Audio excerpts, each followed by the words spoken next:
إن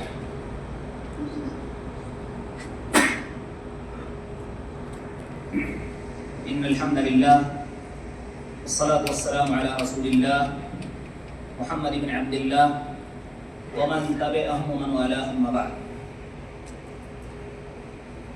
سب سے پہلے ہم اللہ رب العالمین کی حمد و ثنا اور اس کی پاکیزگی بیان کرتے ہیں جو تمام گناہوں کا بخشنے والا ہے، تمام مصائب اور پریشانیوں کو دور کرنے والا ہے.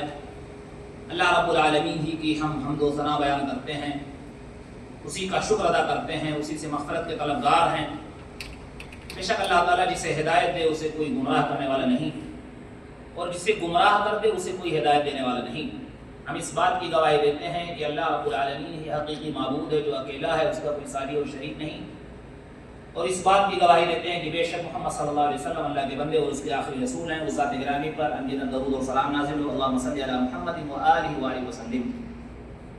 حمد و صلات کے بعد شیخ صاحب نے سب سے پہلے اپنے آپ کو اور ہم تمام لوگوں کو اللہ رب العالمین سے حقیقی معنوں میں تقوی اور پرہیزگاری اختیار کرنے کے تعلق سے نصیحت کی، اور اللہ رب العالمین کا یہ فرمان سنایا، یا ایھا الذین آمنوا اتقوا اللہ وکونوا مع الصادقین، کہ اے ایمان والو تم اللہ سے ڈرو اور سچے لوگوں کے ساتھ رہو. سچائی کو اپناؤ، سچے لوگوں کے ساتھ رہو، یہ مومنوں کی شان ہونی چاہیے.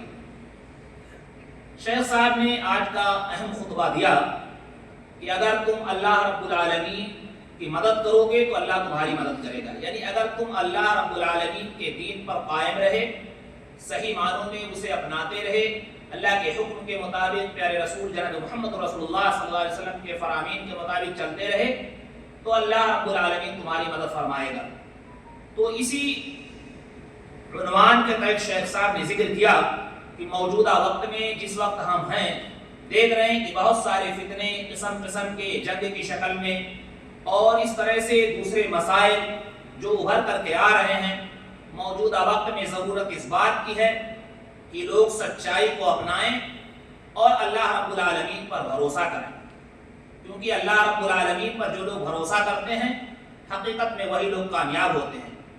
شیخ صاحب نے ذکر کیا کہ اللہ رب العالمین نے جو اپنے دین اسلام اور وطن کی حفاظت کے لیے جو جنگ فرض کر رکھا ہے، گرچہ انسان کو ناگوار گزرے، یہ اس کے جو خیر ہیں ان تمام چیزوں کو نہیں سمجھ سکتا. جیسا کہ اس آیت میں اللہ نے ذکر کیا ہے، کتب علیکم القتال وهو کرہ لکم، کہ تمہارے اوپر قتال یعنی جنگ فرض کر دیا گیا گرچہ یہ تمہیں ناپسندیدہ لگے. اسی آگے آیت میں اللہ تعالیٰ فرماتا ہے وَعَسَىٰ أَن تَكْرَهُوا شَيْئًا وَهُوَ خَيْرٌ لَكُمْ وَعَسَىٰ أَن تُحِبُّوا شَيْئًا وَهُوَ شَرٌّ لَكُمْ وَاللَّهُ يَعْلَمُ وَأَنتُمْ لَا تَعْلَمُونَ. یہ بہت ساری چیزیں ایسی ہیں کہ تم جسے ناپسند کرتے ہو تمہارے لیے بہتر ہوتی ہیں، اور بہت ساری چیزیں ایسی ہیں جسے تم پسند کرتے ہو تمہارے لیے بری ہوتی ہیں. اللہ رب العالمین ہی جانتا ہے اور تم نہیں جانتے ہو. میرے بھائیوں، بظاہر بہت ساری چیزیں ایسی ہوتی ہیں کہ جسے ہم اچھا سمجھتے ہیں اور سوچتے ہیں کہ ہمارے لیے بہتر ہے، لیکن نہیں، انجام کے حساب سے ہمارے لیے برا ہوتا ہے.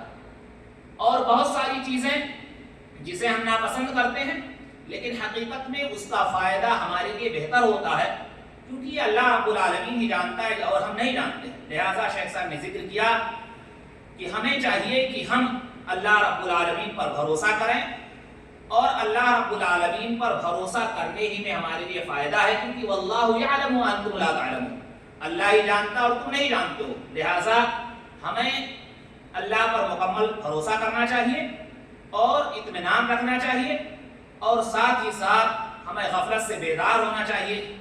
شیخ صاحب نے ذکر کیا کہ اسی طرح سے ہمیں چاہیے کہ سچائی کو اپنائیں، سچائی کے ساتھ ساتھ جو سچے لوگ ہیں اس کو اپنائیں، اور جو منافقین کی تعداد ہے، جو اس طرح سے امن کو بگاڑنے والے ہیں، جو فتنے کو پھیلانے والے ہیں، جو خبیث لوگ ہیں، ان کو ہم پہچان سکیں کہ کون لوگ ہیں اور کون سچے لوگ ہیں. اس طرح سے شیخ صاحب نے ہمیں قیمتی نصیحتیں کی. شیخ صاحب نے ذکر کیا کہ یہ بات جانتے ہوئے کہ یقیناً جو یہود ہیں، نصارہ ہیں، روافظ ہیں، منافقین ہیں، علمانی لوگ ہیں، یہ تمام کے تمام لوگ اہل اسلام اور مسلمانوں کے دشمن ہیں. لہٰذا خاص طور پر جو اہل سنت والجماعت ان کے خصوصی دشمن ہیں. اس لیے ہمیں چاہیے کہ ہم توحید خالص کو اپنائے رہیں اور اخلاق حسنہ کو اپنائے رہیں اور اللہ اور اس کے رسول کی تعلیمات پر چلتے رہیں، اسی میں ہمارے لیے بھلائی ہے اور اسی میں ہمارے لیے